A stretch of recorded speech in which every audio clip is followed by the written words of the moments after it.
பேசும் மை நேயர்கள் அனைவருக்கும் பணிவான வணக்கங்களை தெரிவித்துக் கொண்டு இன்றைய கதை நேரம் நிகழ்ச்சிக்குள் உங்களை அழைத்துச் செல்ல இருப்பது உங்கள் தோழி பார்வதி. இன்னைக்கு நாங்க அழைப்பும் வரவும் அப்படிங்கிற ஒரு சிறுகதையை தான் வாசிச்சு காட்ட இருக்கோம். வாங்க கதைக்குள் இணைந்து பயணிப்போம். அம்மா அம்மா என்று அழைத்து கொண்டே வீட்டினுள் நுழைந்த மகனை வாடா கண்ணா வா வா வா என ஓடிச் சென்று வாரி கட்டிக்கொண்டாள் ஜானகி. பள்ளி சென்று வீடு திரும்பிய குழந்தைக்கு முகம் கை கால் அலம்பிவிட்டு பள்ளி சீருடையை மாற்றி அவன் விரும்பி அமரும் ஊஞ்சலில் அமர வைத்து அடுப்படிக்குள் சென்று கையில் ஒரு கிண்ணத்தில் ஆப்பிள் துண்டுகளை எடுத்து வந்து ஒவ்வொன்றாக குழந்தைக்கு ஊட்டிவிடலானாள். அவன் உண்பதை பார்த்து ரசித்துக் கொண்டே ஊஞ்சலின் சங்கிலியில் சாய்ந்தபடி நின்றிருந்தாள். அப்போது அவளை சட்டென உலுக்கி எழுப்பியது வீட்டின் அழைப்பு மணி. யாரோ இருவர் பேசிக்கொள்வது கேட்க உடனே விருட்டென எழுந்தவள் ஓடிச் சென்று ஊஞ்சலை பார்த்தாள். ஊஞ்சலில் குழந்தை இருக்கவில்லை. வாசற்கதவு திறந்திருந்ததை கவனித்தாள். உடனே குழந்தையை தேடி வேகமாக வெளியே செல்ல ஒரு அடி முன் வைத்தவளை பிடித்து நிறுத்திய ராமன் அவளின் கன்னங்கள் இரண்டையும் அவனது கரங்களுக்குள் வைத்து, யாரும் இல்லம்மா, நம்ம பக்கத்தாத்து பாலு புஸ்தகம் வேணும்னு கேட்டு வாங்கிட்டு போனான். எதுக்கு பயப்படுற? உனக்கு நான் இருக்கேன்ல என்று பாசப்பிணைப்பில் உறுதியளித்து ராமனை பார்க்க மறுத்து வெளியே யாரையோ தேடிக்கொண்டிருந்த ஜானகியின் பார்வையை மெல்ல தன் பக்கம் திரும்பச் செய்து, ஜானுமா, இன்னைக்கு உனக்கு என்ன ஆச்சு என்று அவன் கேட்டதும் வகுப்பில் ஆசிரியர் கேட்கும் கேள்விக்கு பதில் தெரிந்த குழந்தையின் முகம் எப்படி பிரகாசிக்குமோ அப்படி அவள் முகத்தில் ஒரு பிரகாசத்தோடு, இன்னைக்கு ரவிகண்ணா ஸ்கூல்லேருந்து வந்தானா, நான் அவனுக்கு இதோ இந்த ஊஞ்சல்ல அவனை உட்கார வச்சு ஆப்பிள் கொடுத்துட்டு இருந்தேன். அவன் என்ன அழகா சமத்தா சாப்பிட்டான் தெரியுமா? அப்போன்னு பார்த்து இந்த காலிங் பெல் அடிச்சு என் குழந்தைய காணாம அடிச்சுடுத்து. அவன் எங்கேயும் போகலடா, நம்மளோட தான் இருக்கான். வா, முதல்ல நீ வந்து இந்த ஊஞ்சல்ல உட்காரு என்று ஜானகியை ஒரு குழந்தையைப் போல அழைத்துச் சென்று வீட்டின் வரவேற்பு அறையின் நடுவில் போடப்பட்டிருந்த ஊஞ்சலில் அமரச் செய்தான். அந்த ஊஞ்சல் ராமன் ஜானகியின் ராமன் ஆன போது அவளுக்கு மிகவும் பிடித்தது எது என்பதை அறிந்து கொண்டு அவர்கள் திருமணத்திற்கு பிறகு வந்த அவளின் முதல் பிறந்த நாளுக்கு பரிசாக வாங்கி கொடுத்தது அவன் நினைவில் நிழலாடியது. மேலும் அப்போது அதில் அவள் அமர்ந்து மகிழ்ந்த விதமும் அவன் மனதில் வண்ணமயமான மலர்களைப் போல் மலர்ந்தது. கண்கள் குளமானது. அந்த ஊஞ்சல் அருகே போடப்பட்டிருந்த சிறிய மர அலமாரியை திறந்து மாத்திரையை எடுத்து ஜானகி வாயில் போட்டு அவளை விழுங்கச் செய்தான். அவளும் தாய் சொல்லுக்கு கட்டுப்படும் பிள்ளையைப் போல் ராமனின் சொல்லுக்கு கட்டுப்பட்டாள். மருந்து உட்கொண்ட சில மணி துளிகளில் ஜானகிக்கு உறக்கம் கண்களை தழுவ மெல்ல ஊஞ்சலில் சாய்ந்து படுக்க முயன்றாள். உடனே அவளை ஊஞ்சலில் இருந்து மெதுவாக எழச் செய்து தன் தோளில் அவள் தலையை சாய்த்து கொண்டு அவளை அப்படியே தாங்கி பிடித்துச் சென்று படுக்கையறையில் இருந்த படுக்கையில் படுக்க வைத்து மெல்லிய போர்வையை அவள் மீது போர்த்தி மின்விசிறியை போட்டுவிட்டு மெல்ல அந்த அறையிலிருந்து வெளியே வந்து கதவை தாழ்பால் போடாது வெறுமனே சாற்றி வைத்துவிட்டு அடுப்படிக்குள் சென்று மதிய உணவு தயார் செய்வதில் மும்மரமானான். சமையலை முடித்ததும் வரவேற்பு அறையின் மின்விசிறியை போட்டுக்கொண்டு ஊஞ்சலில் அமர்ந்து கால்களை தரையில் அழுத்தி மெல்ல ஊஞ்சலை தானாக ஆட்டிக்கொண்டான். மின்விசிறியின் காற்றும் ஊஞ்சலின் மெல்லிய அசைவும் மன நிம்மதியின்றி இருந்த ராமன் வாழ்வில் ஒரு சின்ன அமைதியை தந்தது. அன்று வரை பிரம்மச்சாரியாக வலம் வந்த வீட்டிற்குள் ஜானகியை திருமணம் செய்து சம்சாரியாக நுழைந்தான். புதுமண தம்பதியினருக்கு ஆரத்தி எடுத்து வரவேற்றனர் சொந்தங்கள். இருவரின் வாழ்வும் மிகவும் மகிழ்ச்சியாகவும் அக்கம்பக்கத்தினர் பார்த்து பொறாமை கொள்ளும்படியாகவும் அமைந்தது.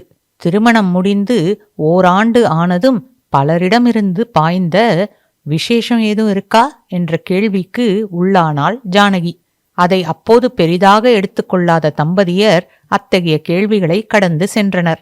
ஓராண்டு ஈராண்டானது, பின் 3 ஆண்டானது. அப்போது கேள்விகள் மாய்ந்து பல கேலிகளுக்கும் பழிக்கும் இருவரும் உள்ளாகினர். மனம் ரணமானாலும் அதையும் இருவரும் கடந்து சென்றனர். ஆண்டுகள் உருண்டோடினாலும் மக்களின் ஏச்சு பேச்சுக்கள் முடிந்த பாடில்லை. திருமணம், காது குத்து என்று வரிசையாக வந்த அனைத்து நிகழ்வுகளிலும் இவர்கள் நிலை கதா காலட்சேபம் ஆனது. திருமணமாகி 15 ஆண்டுகள் கழித்து ராமனுக்கும் ஜானகிக்கும் குழந்தை வரம் கிடைத்தது. மருத்துவரால் உறுதி செய்யப்பட்ட பிறகு அனைவருக்கும் தெரியப்படுத்தினார்கள். ஆனால் அதுவரை ஒரு விதமாக பேசிக் கொண்டிருந்தவர்கள் அன்று முதல் வேறொரு விதமாக பேசத் துவங்கினர். இத்தனை வயசுக்கு அப்புறம் புள்ளைய பெத்து அது எப்போ படிப்பை முடிச்சு ஆளாகி என்று கழுதையும் வியாபாரியும் கதை போல எதுவானாலும் குற்றம் குறை கூறும் நண்பர்கள், உற்றார் உறவினர்கள் என அனைவரையும் மன்னித்து மறந்து அவர்களிடமிருந்து விலகி வாழ ஆரம்பித்தனர் ராமன் ஜானகி தம்பதியர். அவர்களுக்கு பிறக்கப் போகும் குழந்தை பற்றிய சந்தோஷத்தில் மூழ்கினர். பெண் என்றால் ரதி என்றும் ஆண் என்றால் ரவி என்றும் பெயரிட திட்டமிட்டனர். அவர்களுக்கு ரவி பிறந்தான். வாழ்க்கையில் ரசனை கூடியது.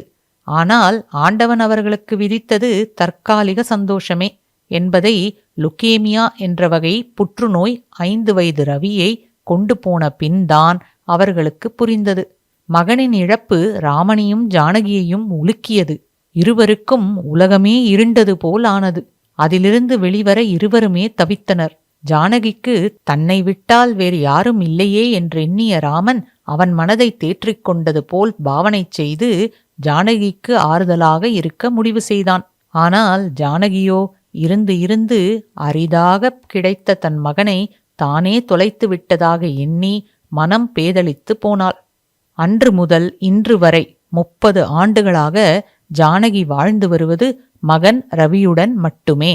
ஆனால் ராமனுக்கு ஒவ்வொரு முறையும் அந்த ஊஞ்சலில் சாய்ந்து கொள்ளும்போது தன்னுடனும் தனக்காகவும் ஜானகி வாழ்ந்த அந்த முதல் 15 வருட நினைவலைகள் ராமனை இழுத்துச் செல்வதும் அதில் சற்று நேரம் மனம் லயித்து போவதும் வழக்கமாக நடக்கும் நிகழ்வானது. அவ்வாறே அன்று நடந்த நிகழ்வில் நினைவலைகளின் சாரல் முகத்தில் பட்டது போல் கடிகாரத்தின் சப்தம் கேட்டு சிலிர்த்தெழுந்த ராமன், அச்சுச்சோ, மணி 1 பாவம், ஜானுவுக்கு பசிக்குமே, எப்படி இவ்வளோ நேரம் அசந்துட்டேன் என்று தனக்குத்தானே புலம்பிக் கொண்டே அடுப்படிக்கு சென்று தட்டில் சாப்பாடு எடுத்துக்கொண்டு ஜானகி படுத்துறங்கிக் கொண்டிருந்த படுக்கை அறைக்கு விரைந்து சென்றான். ஜானுமா, ஜானுமா, எழுந்துக்கோமா, இன்னைக்கு உனக்கு ரொம்ப பிடிச்ச வத்த குழம்பும் வாழைக்காய் ஃப்ரையும் செஞ்சிருக்கேன். என்ன, எப்பவும் என் குரல் கேட்டதும் டக்குன்னு எழுந்துப்பியே. இரு, இந்த தட்டை டேபிள்ல வச்சுட்டு உன்னை வந்து எழுப்புறேன், சரியா என கூறிக்கொண்டே சாப்பாட்டுத் தட்டை டேபிளில் வைத்துவிட்டு ஜானகி அருகே சென்று அமர்ந்து அவளை மெல்ல தட்டி எழுப்பினான். அவள் எழவில்லை. அவள் தலையை தன் மடி மீது வைத்து அவள் கன்னங்களை தன் கரங்களுக்குள் வைத்து ஜானு, ஜானு என்று அவள் பெயரை இருமுறை அழைத்தான். ஆனால் அவளிடமிருந்து எவ்வித அசைவும் இருக்கவில்லை. உடனே அவளின் நாடியை பிடித்து பார்த்தான். அவளின் கை சட்டென மெத்தையில் விழுந்தது. ஹே ஜானு, ஜானுமா, வேண்டாண்டா, எழுந்துக்கோ, இதோ பாரு, நம்ம ரவி வந்திருக்கான் என்று கூறிக்கொண்டே அவளை தட்டி எழுப்ப பார்த்தவன் அவளின் இதய துடிப்பை கேட்க ஆசைப்பட்டு காதை அவள் நெஞ்சில் வைத்தான். துடிப்பு சப்தம் ஏதும் வராததால் காதை நன்றாக அழுத்தி வைத்து கேட்க முயற்சித்தான். அவனின் முயற்சி பலனளிக்கவில்லை. ரவி ரவின்னு நம்ம புள்ளைய சொல்லிண்டே அவன் நினைப்பிலேயே இருந்தாலும் நீ என் கூடவே இருந்தியே ஜானு. ஆனா இப்போ அவனை தேடிண்டு நீ போயிட்ட. இனி உன்னை நான் எங்கன்னு தேடுவேன்? எனக்காகவாவது நீ இருந்திருக்கலாம் இல்லையா? உனக்காக தானே நான் என் சோகங்களை எல்லாம் மனசுல போட்டு புதைச்சு வச்சுட்டு இருந்தேன். கடவுளே, உனக்கு ஏன் இவ்வளவு ஓரவஞ்சன என ஓ என்று கதறி அழுதான். முதல் ஓராண்டு மகிழ்ச்சியாக வாழ்ந்தவர்கள் அடுத்த 14 ஆண்டுகள் பழியுடன் வாழ்ந்து வந்தார்கள். 16வது ஆண்டு முதல் அவர்கள் வாழ்க்கையில் மீண்டும் மகிழ்ச்சி பூத்து குலுங்க ஆரம்பித்தது. குழந்தைகள் உறங்கும்போது ரோஜா பூ காட்டி கடவுள் விளையாடுவார் என்பதைப் போல் இவ்விருவருக்கும் ரவி எனும் பூவை 5 வருடங்களுக்கு காட்டி விளையாடியவரே பறித்தும் சென்றார். ராமனின் கரம் பிடித்த ஜானகி திருமணமான 21வது ஆண்டு முதல் இவ்வுலக நடப்புகள், இழப்புகள், உறவுகள், மாற்றங்கள் போன்ற எதுவுமே அறியாமல், புரியாமல், தெரியாமல் தனது மகன் ரவியுடன் மாயை வாழ்க்கையில் மூழ்கியிருந்தவள் மண்ணுலகை விட்டு, ராமனின் கரங்களை விட்டு மகனை தேடி விண்ணுலகிற்கு பயணமானாள். குழந்தைக்காகவே வாழ்ந்த ஜானகி புறப்பட்டுச் சென்று விட்டாள். ஜானகிக்காக வாழ்ந்த ராமன் பொதுவாக சந்தோஷம், துக்கம், கவலை என எதுவாக இருந்தாலும் பெண்கள் வெளிப்படுத்தி விடுவார்கள். ஆனால் பெரும்பாலான ஆண்கள் சந்தோஷத்தில் தம் வீட்டு பெண்களின் முகத்தில் ஒளிரும் மகிழ்ச்சியை கண்டு ரசிப்பதிலும், கவலை அல்லது துக்கத்தில் தம் வீட்டு பெண்களுக்கு பக்கபலமாக இருக்க வேண்டுமே என்ற எண்ணத்திலும் அவர்கள் உள்ளம் அவர்களின் உணர்ச்சிகளை வெளிப்படுத்த விடாது அவர்களை தடுத்துவிடும். பெண்கள் பார்வையில் பல ஆண்கள் கல் போல் தோன்ற காரணமும் அதுவே ஆகிறது.